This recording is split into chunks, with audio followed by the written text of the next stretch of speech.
two brothers, Edward and Henry Allen, were very close. They decided to join up together.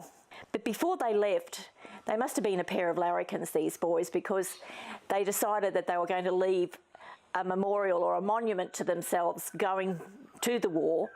So they climbed up the highest trees that they could find near Eumundi and lopped off the top.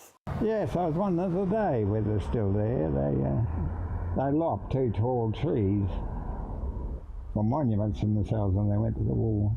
They were probably thinking they were going off to a great adventure. They were going to be travelling overseas and really having a fun time, but the reality was the exact opposite. And what happened to Teddy?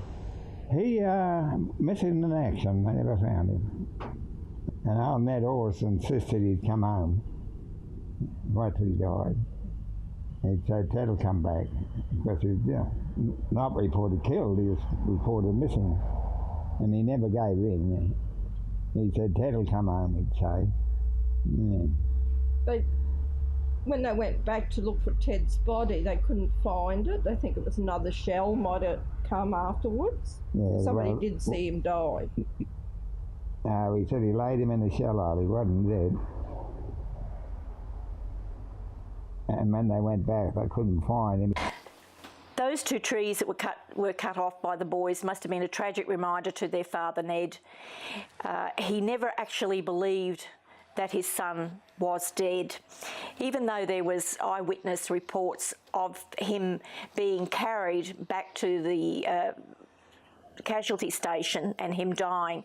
He never ever accepted that his son was dead because there was no actual grave. Oh, Ned always insisted that Ted had come home because he was just reported missing in action. His sister, Mrs. Cairns, she said, I think Father really knew different, but he wouldn't give in, just wouldn't accept it.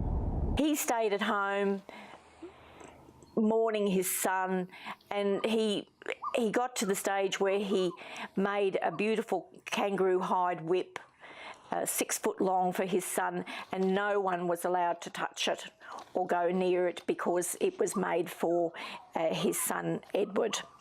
And he thought he would just eventually knock on the door and walk in, but that was never going to happen.